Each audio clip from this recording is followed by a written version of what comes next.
अस्तु मान्यः मङ्गलाचरणं कुर्मः।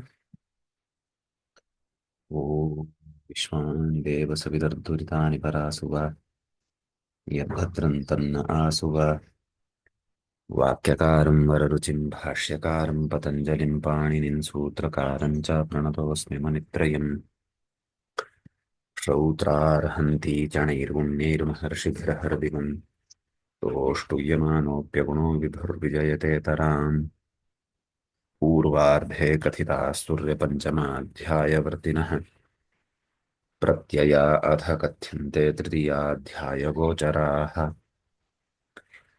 नमः पाणिनिकात्यायन पतञ्जलिभ्यः शब्दविद्या सम्प्रदायकृतृभ्यो नम ऋषिभ्यो मुनिभ्यो गुरुभ्यश्च नमो नमः। नमः सर्वेभ्यः भवद्भ्यः श्रोतृभ्यः। अस्माभिः गते पाठे यद्यत् पठितं तद् एकवारं स्मरामः। वयं तावत् वैयाकरणसिद्धान्तकौमुदी इत्याख्यस्य ग्रन्थस्य पूर्वकृदन्तप्रकरणं पठन्तः स्मः। प्रकरणस्यास्य चत्वारिंशः पाठः गतपाठः अस्माकं क्रमे प्रवृत्तः जातः। आ, तत्र सूत्रम् अस्माभिः गते पाठे पठितम्। उदिकूले रुजिवहोः इति आदौ दर्शयामि अत्र। आ,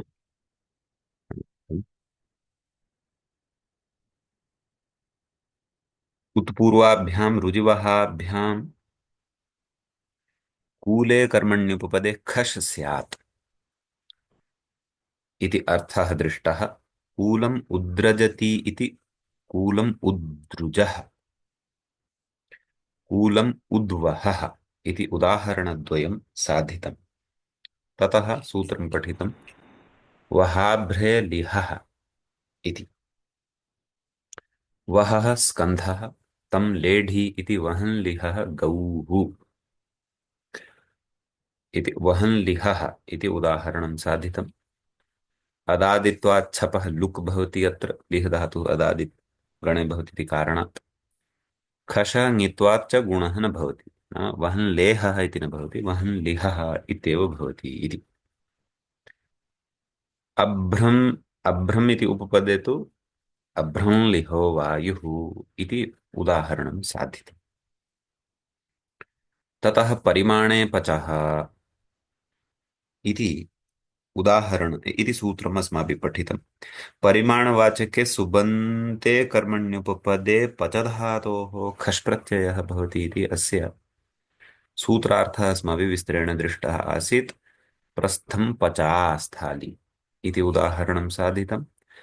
एवञ्च खरि खारिं पचः कटाहः इति च उदाहरणं तत्र साधितम्।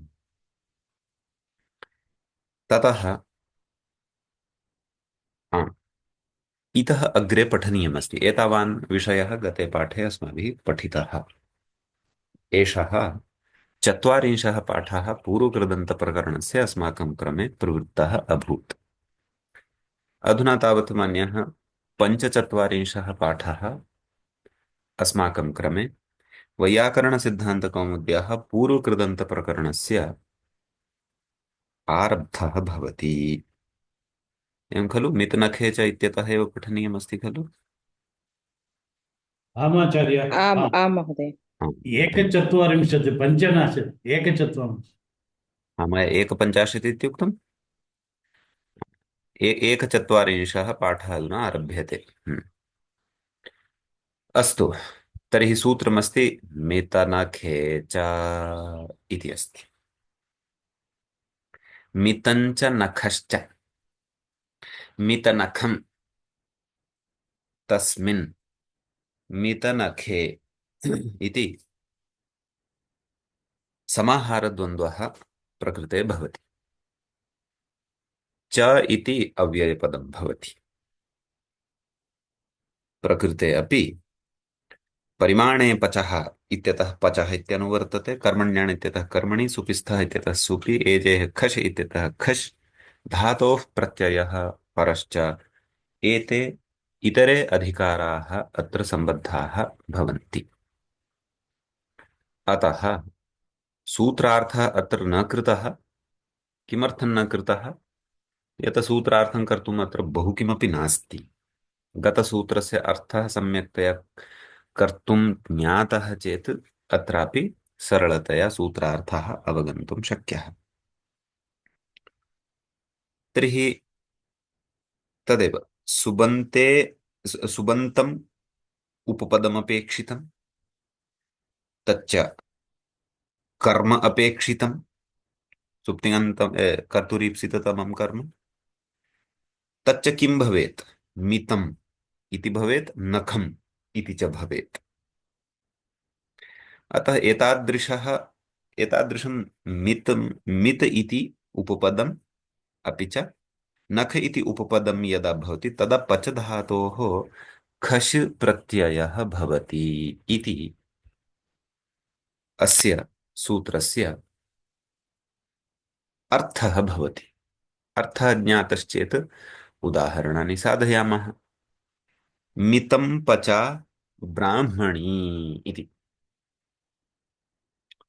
ब्राह्मणस्य पत्नी ब्राह्मणी, सा मितं पचा अस्ति। मित इति शब्दः किञ्चिदर्थे अथवा न्यूनार्थे अथवा अल्पार्थे प्रयुज्यते। तत्र मित मित अम् इति कर्मण्युपपदे पच धातो खश्, खशः अवशिष्यते अ, भ्वादिगणीयः एष इति कृत्वा शप् इति विकरणप्रत्ययः अपि भवति। पच अ पररूपं भवति। पच अ पच मित पच, मित पच इति स्थिते मित अं पच इति स्थिते तद् सुपोधातु प्रातिपदिकयोः इत्यनेन सुब्लुक् अपि भवति। अम् इत्येतस्य लुक् भवति। मित पच, मित पच इति स्थिते पच इति खिदन्तत्वं भजते। अतः अरुर्द्विषदजन्तस्य मुम् इत्यनेन सूत्रेण अत्र मुमागमः भवति मित इत्येतस्य। मित्वात् अन्तावयवः भवति। मित म पच, तस्य मकारस्य च अस्य च मकारस्य प्रकृते अ, अनुस्वारः भवति। अनुस्वारस्य यै परसवर्णः इत्यनेन अन्ततः मकारः एव लभ्यते। मितं पच इति अकारान्तात् तत्र स्त्रीत्वविवक्षायाम् अजाद्यतष्टाप् इत्यनेन टापि मितं पचा इति उदाहरणं सिद्धं भवति। मितं पचा ब्राह्मणी इत्येव उदाहरणमस्य भवितुमर्हति इति नास्ति, अथवा काचित् महिला एव मितं पचा भवेत् इति नास्ति। मितं पचः ब्राह्मणः अपि भवितुमर्हति। मितं पचा काचित् क्षत्रियपत्नी अपि भवितुम् अर्हति, अथवा या कापि महिला मितं पचा अथवा यः कोऽपि पुरुषः मितं पचः भवितुम् अर्हति। विशेषेण ब्राह्मणी इति उदाहरणम् अत्र प्रदाय किं ज्ञापयितुम् इच्छति ग्रन्थकारः? उदाहरणेषु अपि किमपि रहस्यं निगूहितं भवति। यद् अन्यानि उदाहरणानि सम्भवन्ति सत्यं, परन्तु प्रसिद्धम् अथवा विशेषेण तदेव उदाहरणं किमर्थं दीयते इति चेत् ब्राह्मणानां परिवारे कदापि अधिकं न भुज्यते इति।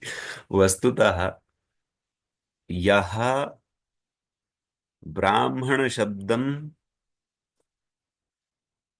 अर्थ ब्राह्मणशब्दस्य अर्थः अस्ति सः जीवने वस्तुतः पालयति। यस्मिन् वस्तुतः ब्राह्मणत्वम् अस्ति तत्र इदं सङ्गच्छते। ब्राह्मणः नाम तपोवान्, ब्राह्मणः नाम चरित्रवान्, ब्राह्मणः नाम वेदज्ञः। पठनं पाठनं यजनं याजनं दानं दानस्य च स्वीकारः, इमानि अन्यानि च षट् कर्माणि यः करोति सः ब्राह्मणः। अपि च ब्रह्म अर्थात् वेद, ब्रह्म अधीते अथवा ब्रह्म नाम ब्रह्म अर्थात वेदः, वेदम् अधीते नाम पठति अथवा वेदं जानाति यः सः ब्राह्मणः, नाम समाजे समाजस्य तादृशः वर्गः येन विद्यानां रक्षणं करणीयं, तस्य कृते एतदेव दायित्वं दत्तं। भवान् ब्राह्मणः, भवता राष्ट्रस्य रक्षणं करणीयम्, अतः भवान् क्षत्रियः, भवता व्यापारः वर्धनीयः, अतः भवान् वैश्यः, भवता सर्वत्र गत्वा सेवा करणीया, समाजे सर्वत्र भोजनं पचनीयं, स्वच्छता करणीया, समाजस्य एतादृशी व्यवस्था द्रष्टव्या, अतः भवान् शूद्रः। वर्णव्यवस्था अर्थात कर्मव्यवस्था तच्च अधुनापि लोके अस्ति एव। शालायां पश्यन्तु, विश्वविद्यालये पश्यन्तु, सामान्यसंस्थायां क्वचित् पश्यन्तु, एता नाम ऊर्ध्वस्तरादारभ्य अन्तिमस्तरं यावत् कर्मचारिणां भिन्ना भिन्ना काचित् कर्मानुरूपं योग्यता भवति। अतः अत्र एषः जातिवादः नास्ति, न च अस्माकं शास्त्राणि जातिवादं पाठयन्ति, कर्मानुसारं वर्णः भवति इति। हाँ, अत्र आचार्य, विशेषण एकं विषयं वक्तुम् इच्छामि स्म। हाँ, किम् उच्यते? यदि शूद्रः आम् ब्राह्मणीयम् आचरयते आम्, सः ब्राह्मणः भवितुम् अर्हति खलु? निश्चयेन निश्चयेन तत्र महर्षिः मनुः प्रमाणम् अस्ति। सः कथयति, आम् आम् आम् ब्राह्मणः आम् शूद्रतामेति शूद्रश्च ब्राह्मणताम्। नाम कर्मानुसारं यदि कश्चन ब्राह्मणः अस्ति, अधुना ब्राह्मणः अस्ति, विद्यानां सः दानदानं करोति, रक्षणं करोति, परन्तु परिस्थितिवशात् अथवा किमपि कारण केन कस्माचित् कारणात् तेन शूद्रकर्म कर्तुम् आपतितं, तर्हि तत्समये सः शूद्रः अपि अस्ति। उदाहरणाय, पुराकाले क्षेत्राणां कर्षणमपि शूद्राः एव कुर्वन्ति स्म, परन्तु अधुना तु ब्राह्मणाः अपि कुर्वन्ति। नाम एकत्र सः ब्राह्मणः पौरोहित्यमपि आचरति, सर्वत्र न परन्तु बहुत्र, अपरत्र सः गृहम् आगत्य वृषभयोः योजनं कृत्वा भूमेः कर्षणमपि करोति, शूद्रकर्माणि करोति। तर्हि नाम कदाचित् वयं समाजे एवमपि पश्यामः, अस्मासु तत्र एककालावच्छेदेन नाम एकस्मिन्नेव समये बहूनां वर्णानां समावेशः जायते। हम्म। या अस्माकं जातिः अस्ति सा तु एका एव, वयं मानवजातीयाः, मानवत्वम् अस्मासु सर्वेषु वर्तते इति। हा, अस्तु, तर्हि ये ब्राह्मणाः भवन्ति ते तपस्विनः, नाम विद्यानां रक्षणम् एवं न भवति। तद् अस्ति खलु, यत् विद्यार्थिनां पञ्चलक्षणानि यत्र उक्तानि तत्र अल्पाहारी भवेत् सः इत्यपि उच्यते। किञ्च यः बुद्धिकार्यं कर्तुम् इच्छति, हम्म, येन स्वकीया बुद्धिः तीव्रा सर्वदा करणीया, बुद्धेः सामर्थ्यं विलक्षणं भवेत् इति येन यः इच्छति सः कदापि अधिकं न खादति। हम्म। तस्य उदरे यावत् स्थानमस्ति तस्य 50% एव पूरणीयम्, अवशिष्टं 50% भागः तु, अवशिष्टः यः भागः सः जलस्य कृते, वायोः कृते च त्याज्यः। एवं यः करोति तस्य बुद्धिः अत्यन्तं तीक्ष्णा भवति, दीर्घायुः च सः भवति। अस्तु, हा, कैश्चित् सम्यक् भोजनमपि करणीयं भवति। इदानीं यथा क्षत्रियाः सन्ति ते युद्धं करणीयं, सम्यक् शरीरसम्पादनं, बलं सम्पादनीयं चेत् सम्यक् खादनीयं, सम्यक् राजसिकः आहारः स्वीकरणीयः, तेन शरीरे शक्तिः भवेत्, तेन शत्रोः नाशः भवेत्। एवं रीत्या तदा तदा भवति। अतः ब्राह्मणानां परिवारे खादन्ति एव न्यूनम्, अतः सा ब्राह्मणी पचति अपि न्यूनम्, अतः एतादृशी ब्राह्मणी मितं पचा ब्राह्मणी भवति इति एतादृशानि रहस्यानि अपि, अथवा कश्चन गूढः अर्थः अपि अत्र भवति। यद्यपि वर्तमाने तथा नास्ति, वर्तमाने तु यः आकण्ठं भुक्त्वा सम्यक् घटवत् बृहत् उदरं स्वीकृत्य भवति सः वस्तुतः ब्राह्मणः। श्राद्ध भोजने आगत्य, आहा, पंडित जी जितना अधिक खाएंगे मेरे पितर लोग उतना अधिक प्रसन्न हो जाएंगे इति काचित् अशास्त्रीया अवधारणा अपि लोके सन्ति। ते तु ब्राह्मणाः न, ते तु केवलं ब्राह्मणवेषधारिणः भोगिनः। अस्तु, अग्रे गच्छामः। नखं पचायवागुः इति अस्ति तत्र। इदानीम् अत्र किञ्चित् लाक्षणिकः प्रयोगः अस्ति। तत् कथं तदग्रे वक्ष्यति। आदौ उदाहरणसिद्धिं कुर्मः। नखं पचा यवा। यवागूः का भवति? यूयते, मिश्र्यते मधुरादिपदार्थैः कटाहे अथवा कस्मिंश्चित् पात्रे अथवा कस्मिंश्चित् स्थाल्यां या सा यवागुः भवति। अर्थात अत्र नॉर्थ इंडिया मध्ये वदन्ति दलिया इति। गोधूम से, गेहूं का बनता है, उसके छोटे छोटे पीस मिलते हैं। जैसे कि आपके यहाँ रवा होता है ना, दक्षिण में प्रसिद्ध स्थूल रवा इति नाम, सूजी का ही एक स्थूल रूप है, होता है, उसका एक दलिया बनता है बड़ा टेस्टी। चावल का भी बनता है, परंतु गोधूमस्यापि निर्मीयते मधुरं तत्। कर्णाटके पायसम् इति वदन्ति। कदाचित् आन्ध्रतमिलादिषु अपि स्यात् विशिष्टं नाम। तर्हि तत् सा यवा स्त्रीलिङ्गे भवति, अथवा वधूः इति शब्दः भवति, तद्वत् यवागूः इति शब्दः भवति। वधूः शब्दवत् रूपाणि भवन्ति, यवागूः यवाग्वौ यवाग्वः एवं रीत्या, वधूः वध्वौ वध्वः इत्येवं रीत्या। अत्र यु धातोः औणादिकः आगूच् प्रत्ययः भवति। अस्तु, तत्तु कदाचित् ऊणादिसूत्राणि यदा पठिष्यामः तदा ज्ञास्यामः। लक्ष्मणन् महोदयस्य तु वस्तुतः आद्या इच्छा ऊणादिसूत्राणां पठनमेव आसीत्, परन्तु निश्चयेन विश्वासं करोतु, अहं न त्यक्ष्यामि एतां कक्षां कदापि मध्ये न। वयम् ऊणादिप्रत्ययं यावदपि निश्चयेन कदाचित् प्राप्स्यामः। अस्तु, हा, आगच्छन्तु उदाहरणं प्रति। नखं पचा। तर्हि नख इति उपपदे, तत्र नख इति कर्मण्युपपदे पच धातोः खश् प्रत्ययं कृत्वा यथा मितं पचा इति साधितं तद्वदेव नखं पचा। नखं पच एतस्मात् ताप् इति प्रत्ययः भवति। यथा अस्माभिः मितं पचा इति रूपं साधितं तद्वदेव नखं पचा इति साक्षात् इदमपि उदाहरणं तथैव सिद्ध्यति। कृदन्तानि पदानि प्रायशः, नाम 99% विशेषणपदानि भवन्ति, तद्धितपदानि अपि तथैव भवन्ति, क्वचित् अपवादाः भवन्ति। अस्तु, नाम विशेष्यपदानि अपि भवन्ति क्वचित्। हा, तर्हि नखं पचा इति पदम् अपि, यथ गते उदाहरणे मितं पचा इति ब्राह्मणी इति पदस्य विशेषणं, तद्वत् नखं पचा इत्यपि विशेषणमस्ति यवागूः इति स्त्रीलिङ्गे विद्यमानस्य विशेष्यपदस्य। तर्हि नखं पचा, एकक्षणं, कः सन्देशः? नखं पच अर्थ किम्? तदेव अर्थचर्चा अधुना क्रियते विजय महोदय, तदेव अग्रे वक्ष्यति। इदानीं विग्रहः तु अस्य कथं क्रियते? नखं पचति इति। नखं पचा, तर्हि नखः कः भवति? नखः नाम नेल्। अस्माकम् अङ्गुलिषु, हस्ताङ्गुलिषु, पादाङ्गुलिषु एकः प्लास्टिक् वत् स्थूलभागविशेषः निर्गच्छति खलु। वयं सप्ताहे वा पञ्चदशसु अथवा दशसु दिनेषु वा एकवारं कट् कुर्मः खलु, कर्तयामः खलु, ते नखाः। यथा कस्यचित् तु शूर्पाकाराः अपि भवन्ति, तर्हि सा शूर्पणखा भवति। तस्याः तथैव आख्या अपि जाता प्रसिद्धा, सा शूर्पणखा इति। वयं तु सामान्यनखाः। अस्तु, तर्हि नखं पच, नखं पचति इति नखं पचति इति नखं पचा यवागुः। तर्हि नखस्य अपि पाकः भवति वा इति कदाचित् भवतां मनसि संशयो जायेत। यथा महोदयया अधुनैव उक्तं यत् अस्य तत्र उदाहरणस्य कः अर्थः इति।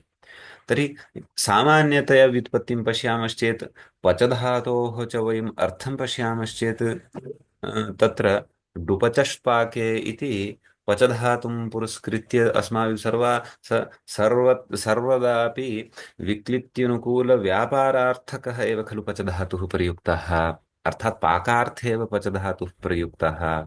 अत्र नखस्य पाकं कुर्यात्, तत्रापि पाककर्त्री यवागुः अस्ति। कथमिदं सम्भवति? यवाग्वाः तु, पाकस्तु यवाग्वाः क्रियते,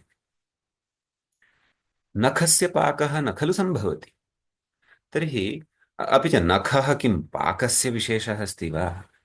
ये तावत् आमिषाहारिणः अर्थात् मांसाहारिणः तेऽपि तावत् नखं न पचन्ति, पचन्ते वा।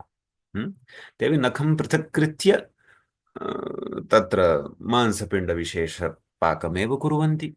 अतः किमिदम् उदाहरणम्, अस्य उदाहरणस्य अर्थः कः इति चेत् तत्र स्पष्टयति। अग्रिमं पश्यन्तु सिद्धान्तपङ्क्तिम्। पचिरत्र तापवाची।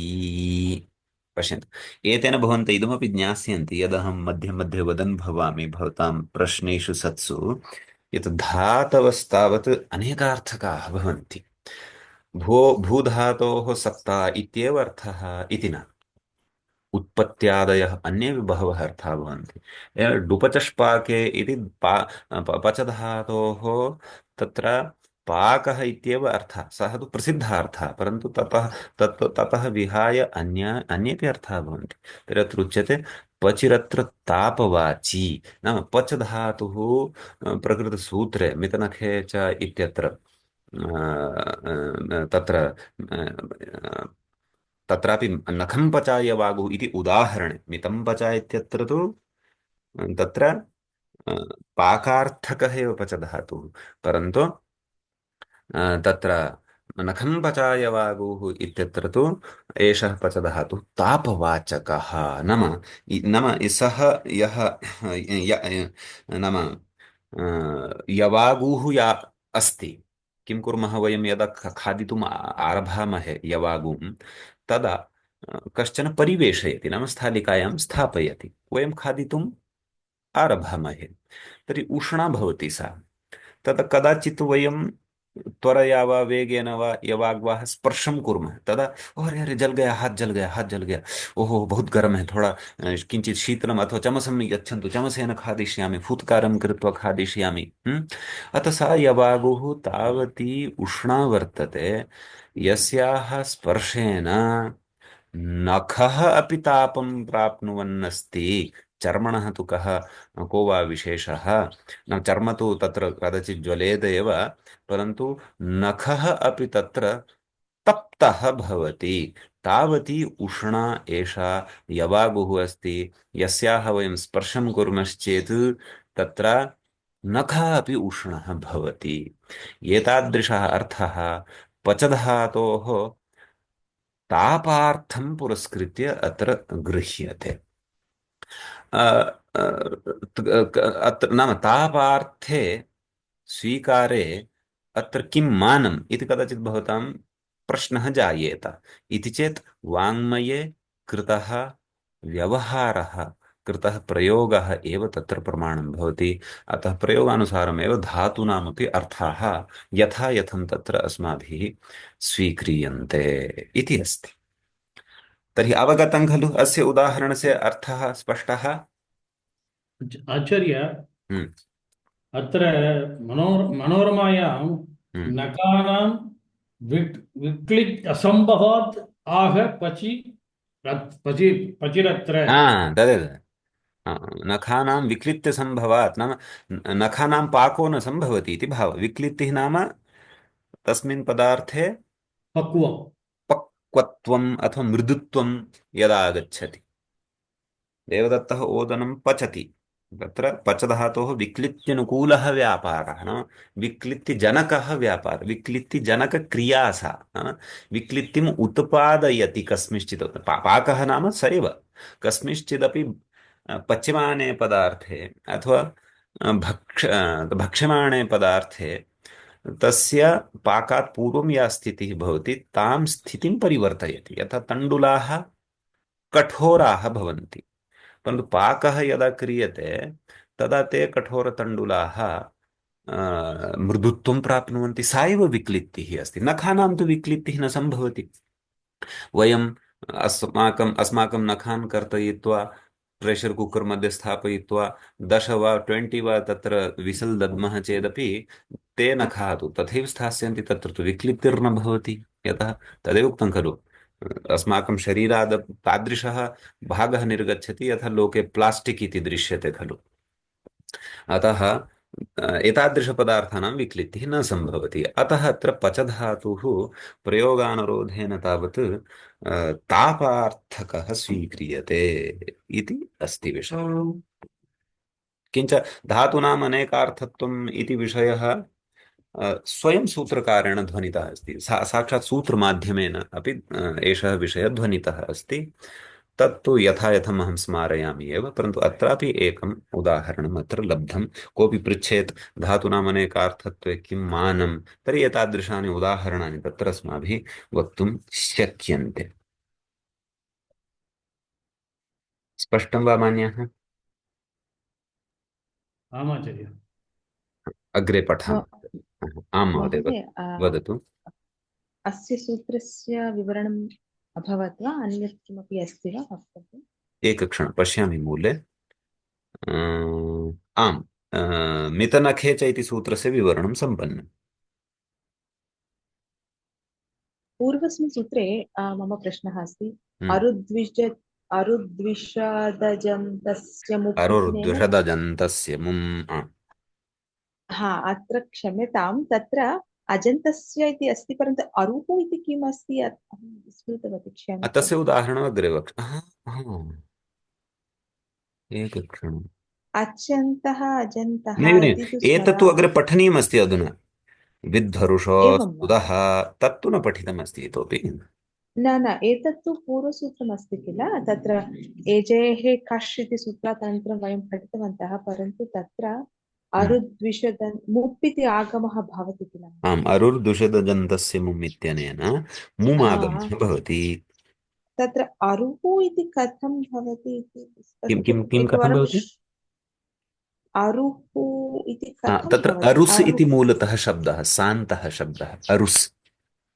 ओ एवं वा, अस्तु अस्तु, ओ अरुष अरुस् अरुस्। द्विषत् अजन्तस्य, नाम अरुस् इति शब्दस्य, अजन्तस्य, ओ अस्तु द्विषत् अस्तु। शब्दस्य अजन्तः च यः कोऽपि शब्दः, तस्य च खिदन्ते प्रत्यये परतः मुमागमः भवति इत्यर्थः। अस्तु अस्तु महोदय, अस्तु। एवं खलु? आम् आम् आम्। हा, तर्हि अं, वदन्तु। खित् प्रत्ययः केन सूत्रेण तद् भवति? खश्, खशः प्रकरणं चलति खलु, हा हा, सत्यं सत्यं। तस्य च अ अवशिष्यते। अतः उत्तरपदरूपेण यः श्रूयते पच इति, लिह, हा सत्यं। यथा हम्म। वहाभ्रलिह इत्यत्र दृष्टम्, एते सर्वेपि उत्तरपदभूताः खिदन्ताः सम्पद्यन्ते। तादृशे खिदन्ते परे सर्वत्र अजन्तस्य मुमागमः विहितः अस्माभिः। पररूपं भवति किल, तत्र आम्, पररूपं तत्र भूत्वा शपः खशः च पचारति। पररूपं भवति। हा, अस्तु अस्तु महोदय, एकवारं पश्यामि पुनः। एकं सूत्रम् इतोपि पठामः। अग्रिमं सूत्रं वर्तते विद्धरुषोस्तुतः इति। तत्र अत्र यः शब्दः भवत्या अधुनैव चर्चितः, सः शब्दः अत्र उपस्थितः, अरुषिति। विधुश्च अरुश्च।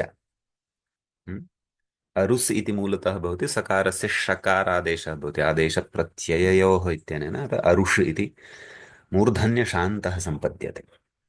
तर्हि विधुश्च अरुश्च विध्वरुषौ इतरेतर योगद्वन्द्वः भवति। तयोः विध्वरुषोः सप्तमी विभक्तेः द्विवचनान्तम् इदं पदं भवति। उपपदसप्तमी एव एषा, यतः उपपदप्रकरणे वयं स्मः कृदन्तेषु। अपि च सर्वत्र तत्र उपपदसमासः अस्ति एव इति तु पूर्वमुक्तमेव अस्ति, तदपि भवतां बुद्धौ स्यादेव। तुदः इति पञ्चम्यन्तम्। तुद् इति धातोः अनुकरणं विधाय पञ्चम्यन्ततया निर्देशः कृतः वर्तते। तुदव्यथने इति कश्चन प्रसिद्धः धातुः भवद्भिः श्रुतः स्यादेव। तुदादिगणस्य आद्यः धातुः। पूर्वं या अनुवृत्तिः, यश्च अधिकारः अस्माभिः अत्र चर्च्यते, स एव अत्रापि सम्बध्यते। कर्मण्यण इत्यतः कर्मणि, सुपि स्तः इत्यतः सुपि, यजे खश् इत्यतः खश्, धातोः प्रत्ययः परश्च, एते अन्य अधिकाराः च अत्र सम्बद्धाः भवन्ति। प्रकरणे सन्ति एव अध्येतारः इति कृत्वा पृथक्तया वृथा सूत्रार्थम् उक्त्वा ग्रन्थगौरवं किमर्थं कुर्याम् इति धिया अत्रापि सूत्रार्थं न उक्तवान् ग्रन्थकारः। तथापि अस्माभिः तु यथा सर्वदा सूत्रार्थः क्रियते तथा अत्रापि करिष्यते। किमपि नास्ति, सर्वमस्ति। विधु इति शब्दः कश्चन चन्द्रवाचकः। सः यदा कर्मभूतः उपपदं भवति, उपपदरूपेण भवति, अरुष इति च शब्दः यदा कर्मभूतः उपपदत्वं भजते। अरुस् इति शब्दस्य बहवः अर्थाः भवन्ति। अस्माकं शरीरस्य कश्चन तादृशः भागः यः अत्यन्तं कोमलतां भजते। शरीरे केचन भागाः दृढाः भवन्ति। मुष्टिः दृढः भवति, जानु किञ्चित् दार्ढ्यं भजते, तत्र किञ्चित् प्रहारः जायते अपि यदि किमपि न भवति। परन्तु यथा नेत्रम् अस्ति, शिरः अस्ति, मस्तिष्कम् अस्ति, तादृशानि कानिचन भागानि तादृशानि भवन्ति यानि सुकोमलानि भवन्ति। अतः तस्मिन् अर्थे अपि अरुस् शब्दः प्रयुज्यते, व्रणार्थे प्रयुज्यते, क्षतार्थे प्रयुज्यते, नाम इंजर्ड किमपि जायते तस्मिन् अर्थे प्रयुज्यते, सूर्यार्थे प्रयुज्यते। तादृशः बहवः अर्थाः अरुस् शब्दस्य भवन्ति। अस्तु, तर्हि सूत्रार्थ नाम एतयोः द्वयोः उपपदयोः सतोः तत्रापि कर्मभूतौ इमौ अपेक्ष्येते, तदा तुदधातोः खश् प्रत्ययः भवति इति। तत्र विधुं तुदः वयं प्राकृतिकघटनायामपि पश्यामः। तत्र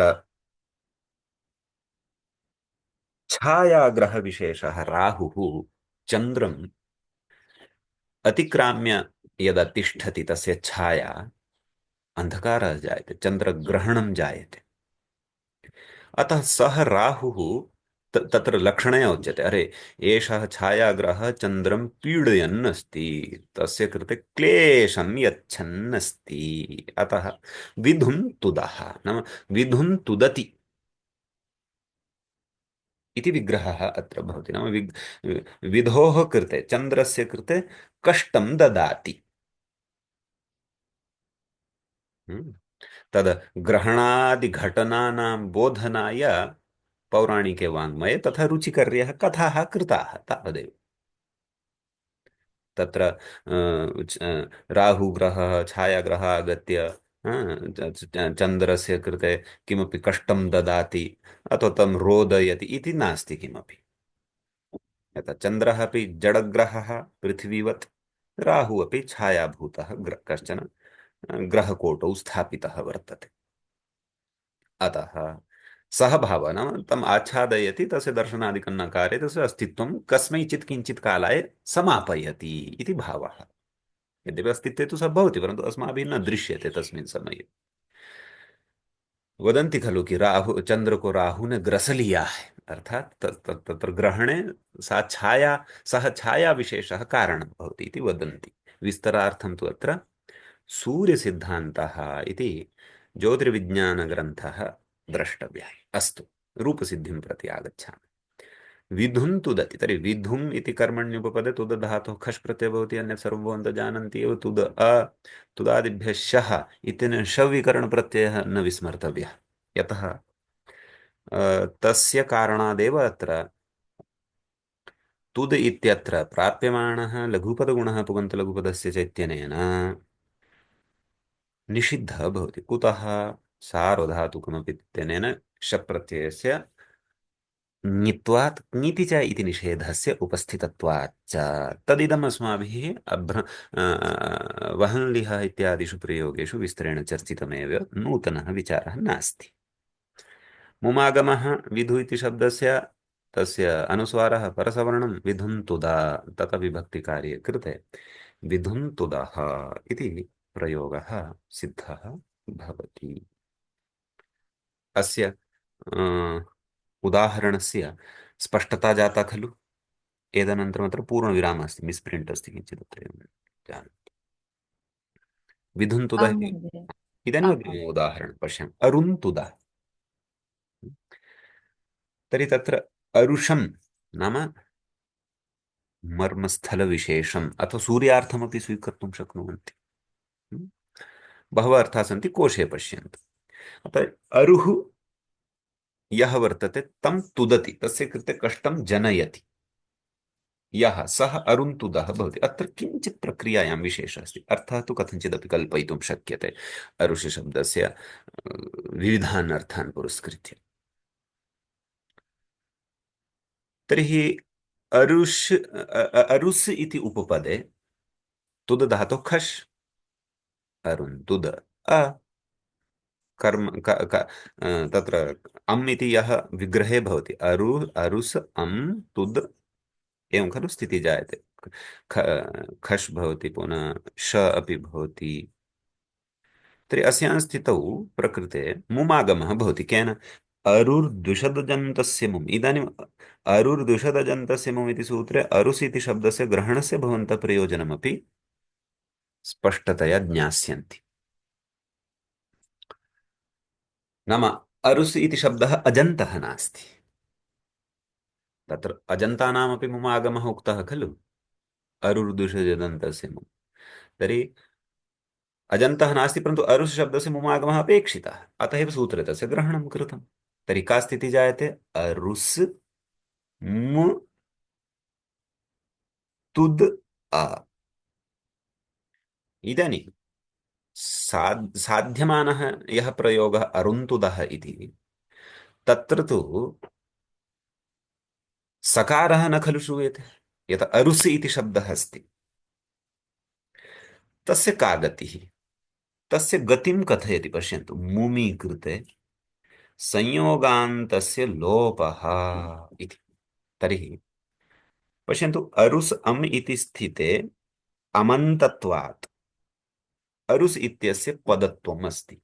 अम् कः? सुप् अस्ति, अतः सुबन्तत्वं भवति। अतः सुप्तिङन्तं पदम् इति न्यायेन अस्य पदत्वम् अस्ति। अतः पदान्ते लभ्यते अत्र संयोगः, कयोः? सकारमकारयोः। सकारः कस्य अस्ति? अरुस् इति प्रातिपदिकस्य अस्ति। मकारः कुतः लब्धः?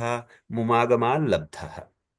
अतः पदान्ते संयोगप्राप्तेः संयोगान्तस्य लोपः इति शास्त्रस्य च प्रवृत्त्या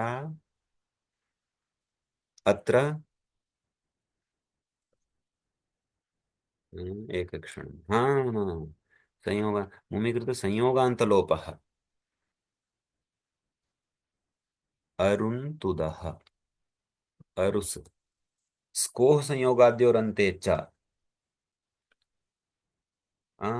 अत्र आगमः क्षन्तव्यम्, अहं किञ्चित् भ्रान्तः, परिष्करोमि।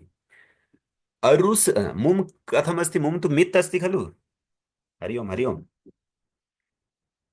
अन्त्यात् अचः परः। मिदचोन्त्यात् परः इति सूत्रेण अरुस् इति सकारात् परं मुम् न स्थास्यति, अपि तु रेफोत्तरवर्तीयः उकारः तस्मात् परे आगत्य मुम् स्थास्यति। तर्हि का स्थितिः जाता? वदन्तु स्थितिः। आम् आम्।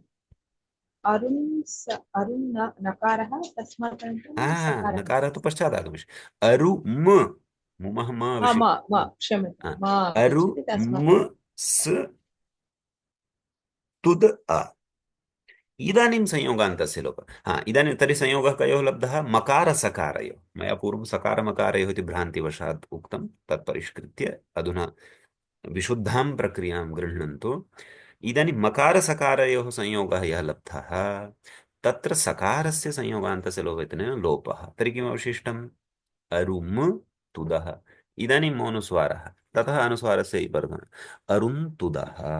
शरीरे जातः कश्चन व्रणविशेषः अपि भवति, अथवा व्रणः जातः अस्ति। कदाचित् किं भवति? शरीरे क्वचित् व्रणः जायते। तत्र अस्माकं शरीरस्य कदाचित् स्वेदः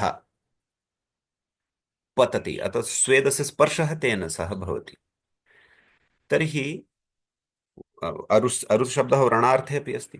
तर्हि स स्वेदः, स्वेदे लवणांशः भवति अस्माकं शरीरे, स स्वेदः तेन अरुषा यदा सम्पर्कं प्राप्नोति, तर्हि अरुषं तुदति, नाम कष्टं पीडयति। एवमेव वैद्यः अपि अरुन्तुदः भवितुम् अर्हति। यत् वैद्यस्य सविधे यदा वयं गच्छामः अस्माकं व्रणं स्वीकृत्य, तत्र व्रणः यदा किञ्चित् असमीचीनस्थितिं प्राप्तवान् भवति, तत्र दुष्टपदार्थसञ्चयः जायते। तस्य एकः एव उपायः भवति, तत्र किमपि शस्त्रं संस्थाप्य विघटनं करणीयं, दुष्टः पदार्थः बहिः निष्कासनीयः, ततः चर्म स्वस्थं भवति। तदा वैद्यः वेदनां न पश्यति, सः गृहीत्वा सम्यक् तत्र पोस्ट्मार्टं करोति, सम्यक् निष्कासयति, पट्टिकां स्थापयति, गोलिकां भोक्तुं ददाति, गच्छतु भो स्वस्थः भविष्यति। अतः वैद्यः अपि अरुन्तुदः भवितुमर्हति। अन्येषु भिन्नेषु अर्थेषु अपि अरुशब्दस्य अर्थं स्वीकृत्य वयम् अत्र अर्थसमन्वयनं कर्तुं शक्नुमः। स्पष्टं वा मान्यः?